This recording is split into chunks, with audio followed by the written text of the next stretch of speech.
June 3, 1839. The smoke rises thick and black along the Pearl River Delta. Commissioner Lin Zexu stands before three massive trenches, each 150 feet long, watching 20,000 chests of opium dissolve into lime and seawater. The acrid smell burns through the coastal air. He believes this moment will save China from poison. Instead, he has just lit the fuse to a war that will shatter the Qing Dynasty forever. Two empires stand on a collision course. The Qing Dynasty rules from the Forbidden City, controlling 300 million people across the largest empire on Earth. Emperor Daoguang sits on the dragon throne, convinced his realm represents the pinnacle of civilization. All other nations exist as barbarians seeking the privilege of tribute. For 2,000 years, this worldview held firm. Until now. Britain controls a quarter of the world's landmass. Steam engines roar in Manchester factories. Iron warships patrol every ocean. This industrial titan desperately needs markets, needs resources, needs China's vast population as customers. British aristocrats have developed an insatiable appetite for Chinese tea. By 1830, Britain imports 30 million pounds annually. The problem cuts deep. Chinese merchants accept only silver as payment, certainly not British woolens or manufactured goods. Silver flows eastward in rivers, draining British coffers at catastrophic levels. British merchants found their solution growing in the poppy fields of Bengal. Opium.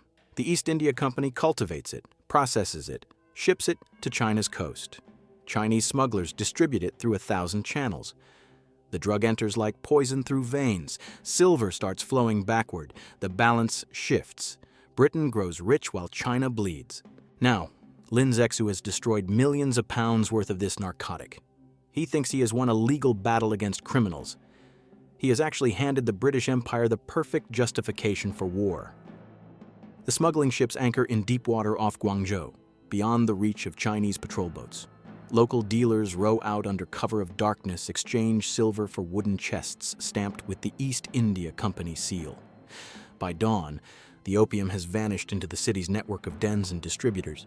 The numbers tell a staggering story. In 1729, Chinese authorities confiscated 200 chests, a problem but manageable. By 1838, 40,000 chests enter China annually.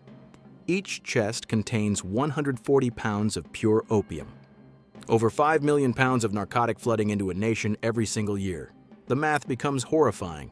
The drug hollows out Chinese society from within. Scholars abandon their studies to chase the dragon. Soldiers pawn their weapons for another pipe. Government officials take bribes in opium rather than silver. Entire villages organize around the drug trade. The addiction spreads like plague through every social class. Estimates suggest 2 to 10 million Chinese have become dependent on the drug by 1838. The economic damage mirrors the social destruction. For decades, China accumulated the world's silver through trade surplus. Now the metal hemorrhages outward at shocking speed.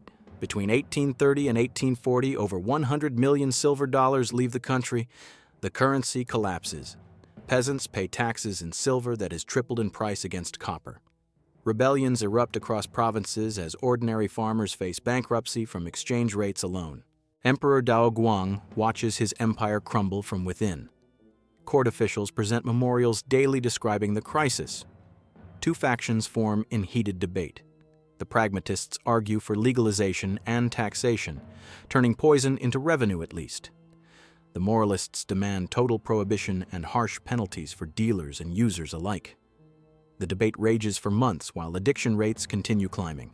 The emperor makes his choice in December 1838. He selects Lin Zexu, Governor-General of Hunan and Hubei, known throughout the bureaucracy as Lin the Incorruptible.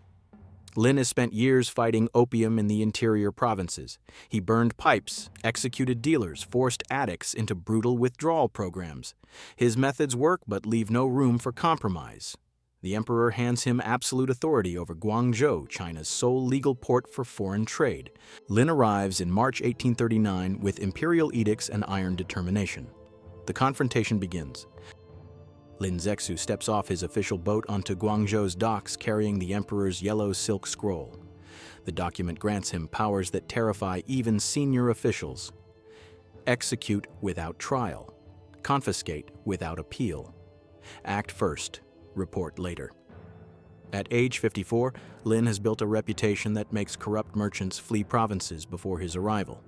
He refuses gifts. He punishes powerful families. He believes in Confucian virtue with absolute conviction. His campaign begins with Chinese collaborators. Within 3 weeks, soldiers arrest 1,600 local dealers across Guangzhou. Public executions follow swiftly in market squares. Heads roll as warnings to others. Lin orders every opium den in the province shut down. Addicts face a stark choice: government-supervised withdrawal programs or prosecution as criminals. The crackdown spreads terror through smuggling networks that have operated openly for decades.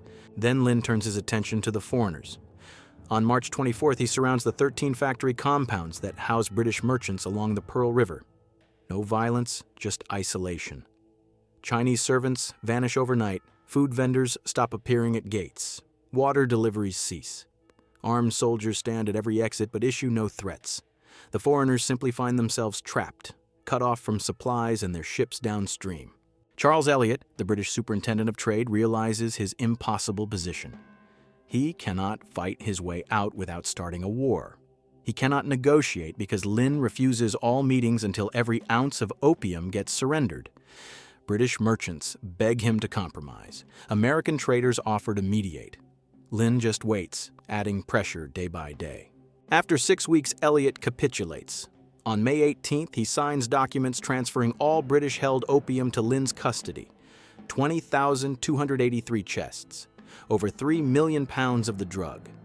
The wooden boxes arrive by boat, stacked in warehouses, each one counted and cataloged under Lin's personal supervision. Lin stages the destruction as political theater. He digs 3 massive trenches on Humen Beach. Workers pour in lime and salt water, add the opium paste, stir the mixture until it dissolves. The process takes 23 days. Officials from across the province attend as witnesses. Artists paint the scene. Poets compose verses celebrating this righteous cleansing. Lin sends detailed reports to Beijing, certain he has achieved complete victory. He has eliminated the scourge. Justice has been served. The matter ends here. He could not be more wrong. The news reaches London in October 1839. 3 million pounds of opium destroyed. British subjects held hostage for 6 weeks. Property seized without compensation. The Foreign Secretary, Lord Palmerston, drafts a response dripping with imperial outrage. He demands full reparations, diplomatic equality, and territorial concessions. Parliament debates through winter. Opposition members call it a drug dealer's war, morally indefensible. They lose the vote. Prime Minister Palmerston dissolves Parliament and calls elections specifically on the China question. The British public backs forceful action. By spring 1840, a naval expedition assembles. 16 warships carry 4,000 soldiers and Marines. The technological gap spans centuries, not decades. HMS Nemesis leads the fleet, the first iron-hulled warship deployed in combat. Its steam engines churn against currents that stop Chinese war junks dead in the water. Iron plates deflect cannonballs that would shatter wooden hulls. British naval guns fire explosive shells with twice the range of Chinese shore batteries. The gun crews reload 3 times faster than any Chinese artillery unit. The British strategy avoids direct assault on Guangzhou initially. Admiral George Elliot sails north along the coast, blockading major ports and strangling trade. Dinghai falls in July 1840 after 2 hours of bombardment. The city garrison abandons positions when British rockets set wooden fortifications ablaze. Emperor Daoguang receives reports with disbelief. Barbarians cannot possibly threaten the heartland of civilization. He blames Lin Zexu for provoking this crisis through excessive aggression. Imperial edicts arrive stripping Lin of all titles. A new official, Cession, takes command with orders to negotiate while preparing defenses. Cession meets British representatives and immediately grasps the catastrophic reality. Royal Navy ships patrol the entire coastline at will. Chinese forces cannot match them at sea or defend thousands of miles of vulnerable shoreline. He stalls for time through diplomatic delays while secretly warning Beijing of impending disaster. The British patience expires in January 1841. Their warships attack the Bogue forts guarding the Pearl River approach to Guangzhou. 600 Chinese cannons represent the strongest defensive position in southern China. The battle lasts 3 hours. British explosive shells devastate the fortifications. Nemesis destroys 11 war junks in succession, each vessel blown apart by direct hits to powder magazines. Guangzhou falls under direct threat. Jishan signs the Convention of Quenpi in desperation, ceding Hong Kong Island and promising $6 million silver. Both governments reject the agreement immediately. Emperor Dao Guang considers it humiliating surrender. British officials deem it insufficient. The war intensifies through 1841 and into 1842. British forces capture Xiamen, Ningbo, Shanghai. Each battle follows the same pattern. Chinese troops outnumber attackers 10-1, sometimes 20-1. Numerical advantage means nothing against modern firepower.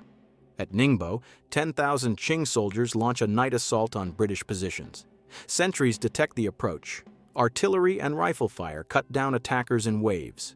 By dawn, Chinese casualties exceed 2,000. British losses total 2 dead. By June 1842, the British fleet reaches the Yangtze River. This threat becomes existential. The Yangtze serves as China's commercial heart. The Grand Canal connects through it, carrying tax grain north to feed Beijing. Blocking the Yangtze means strangling the capital itself. British warships steam upriver, brushing aside desperate defensive attempts. They capture Zhenjiang after fierce fighting. Manchu garrison troops fight to the death rather than retreat. Entire families commit suicide as the city falls. The fleet anchors outside Nanjing with guns trained on the ancient city walls. The ultimatum reaches the forbidden city. Negotiate now or face bombardment of Nanjing and a march on Beijing. Emperor Dao Guang has no options remaining. He appoints commissioners to arrange peace terms. The Dragon Throne bows to the barbarians. 14 years pass under the uneasy terms of the Treaty of Nanjing. 5 treaty ports operate under foreign supervision. British merchants resume opium imports, now protected by Royal Navy gunboats. Addiction rates climb higher than before Lin's crackdown. The Qing government staggers under the massive Taiping rebellion consuming central China. 20 million will die in that civil war before it ends. The dynasty barely functions. Britain watches these developments with calculating patience. The treaty ports generate profits, but restrictions remain frustrating. Foreign merchants cannot travel inland. They cannot access the upper Yangtze trade. The Chinese government still refuses to station ambassadors in Beijing or accept Western diplomatic norms fully. British officials in China send reports recommending another military intervention to extract further concessions. They simply need the right excuse. October 8, 1856. Chinese Marine Police board the Arrow, a Chinese-owned vessel flying a British flag under Hong Kong registration.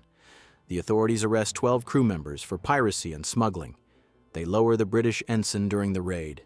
Harry Parkes, the aggressive British consul in Guangzhou, seizes this incident as an insult to the crown. The facts barely support his outrage. The Arrow's British registration had expired 2 weeks earlier. The vessel operated under fraudulent documentation. The Chinese had legitimate jurisdiction. None of this matters to Parkes or John Bowring, the governor of Hong Kong. They demand immediate release of prisoners, formal apology, and guarantees against future interference. Ye Mingchen, the Imperial Commissioner in Guangzhou, investigates and discovers the registration issue. He releases 9 crew members but refuses the demanded apology. His position rests on solid legal ground. Parkes responds by requesting naval support. The Royal Navy bombards Guangzhou's river defenses in October 1856, destroying 23 forts in retaliation for an expired ship registration. France joins the expedition after a missionary, Father Auguste Chapdelaine, gets executed in Guangxi province for illegal proselytizing. The priest entered restricted interior regions and interfered with local governance. Chinese authorities arrested and executed him according to Qing law. France frames this as martyrdom requiring military response. The Anglo-French alliance assembles a force larger than the First War. Britain contributes 10,000 troops with modern steam warships. France adds 7,000 soldiers. The United States and Russia send observers hoping to gain treaty advantages without contributing forces. The Allied attack on Guangzhou begins December 1857. Naval bombardment levels outer defenses in 3 days. Troops storm the walls on December 29th.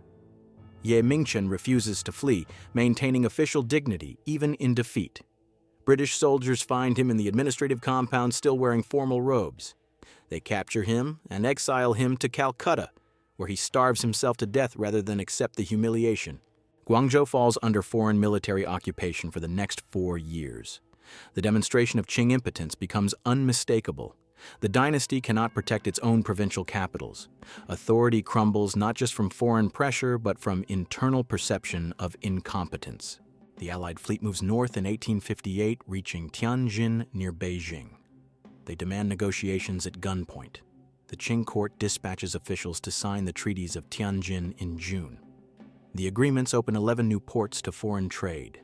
They legalize opium explicitly for the first time. Christian missionaries gain rights to travel anywhere and purchase property. Most revolutionary, the treaties require China to accept resident foreign ambassadors in Beijing, the symbolic heart of imperial power. The Dragon Throne must treat barbarians as equals. Emperor Xianfeng signs the treaties under duress, but plots to repudiate them when British and French diplomats attempt to travel to Beijing for ratification in 1859. Chinese forces block their passage at the Dagu forts. A naval battle erupts. Chinese artillery improves since the First War inflicts serious damage. 4 British gunboats sink. 464 casualties as the Allies retreat in rare defeat. This tactical victory proves strategically disastrous. Britain and France return in 1860 with overwhelming force. 25,000 troops, mostly British and Indian soldiers with French support. They land on the coast and march inland rather than attacking by sea. The Dagu forts fall in August after assault from the landward side. Chinese armies attempt defensive stands but shatter against concentrated firepower. Mongolian cavalry charges fail against rifled muskets and artillery. The emperor's elite banner forces break and run. By September, Allied troops camp outside Beijing's walls. Emperor Xianfeng flees to his summer palace in Rehe, abandoning the capital. His brother Prince Gong remains to negotiate surrender. Allied commanders, Lord Elgin for Britain and Baron Gros for France, enter Beijing in October as conquerors. During negotiations, soldiers discover the Wanming Yuan 5 miles northwest of the Forbidden City. The old summer palace sprawls across 800 acres, constructed and refined over 150 years by 5 emperors. Hundreds of pavilions, temples, galleries, and gardens create an aesthetic masterpiece. European Jesuits designed some sections in Baroque style. The palace houses treasures from millennia: jade carvings, ancient scrolls, silk paintings, golden vessels, jeweled artifacts beyond counting. French troops reach it first on October 6th. They spend 2 days looting systematically. British forces arrive October 8th and continue the pillaging. Discipline collapses entirely as troops ransack every building. Lord Elgin faces a decision about punishment for Chinese treatment of captured envoys earlier in the campaign. Chinese authorities had arrested Harry Parkes and other diplomats under flag of truce, imprisoned them brutally, and executed 20 captives. Elgin orders the Wanming Yuan burned completely. On October 18th, British engineers set systematic fires throughout the complex. Flames consume wooden structures instantly. Stone buildings crack from heat. 3,500 soldiers spend 3 days ensuring total destruction. Smoke clouds darken Beijing's sky. The palace that took a century and a half to build turns to ash in 72 hours. The Convention of Peking, signed October 24, 1860, finalizes submission. China pays 8 million additional toils to Britain and France. Kowloon Peninsula becomes permanent British possession. The opium trade receives explicit legal sanction. The drug that triggered both wars can now flow freely with government blessing and foreign military protection. Lin Zexu dies in 1850, disgraced and forgotten. A century later, the communist government resurrects him as national hero. His statue stands in public squares across China. June 26th, the date he began destroying opium at Humen, becomes the United Nations International Day Against Drug Abuse. The failed official transforms into symbol of resistance against foreign domination. The Wanming Yuan ruins remain deliberately unrestored, School groups tour the broken columns and charred foundations. Placards describe the palace's former magnificence and the barbarism of its destruction. The message transmits clearly across generations. Never forget what happens when China stands weak. Hong Kong returns to Chinese sovereignty in 1997 after 155 years of British rule. The handover ceremony closes the circle opened in 1842, yet tensions over autonomy persist decades later. The Opium Wars mark the beginning of what Chinese historians call the Century of Humiliation. Every subsequent disaster traces roots back to these defeats. The unequal treaties, the territorial losses, the foreign settlements where Chinese became second-class citizens in their own country. This historical trauma shapes Chinese foreign policy into the present day. The Communist Party bases its legitimacy partly on ending this humiliation, on restoring national strength after the weakness exposed by British gunboats in 1839. Two empires collided over tea, silver, and opium. One possessed industrial technology and naval supremacy, the other clung to ancient certainties and refused adaptation. The cost of that collision measured in millions of addicted lives, decades of instability, and the collapse of a civilization that had endured for millennia. The lesson burns through history. Empires that cannot change will break when tested, and the price gets paid not by rulers who make decisions, but by ordinary people caught between colliding worlds.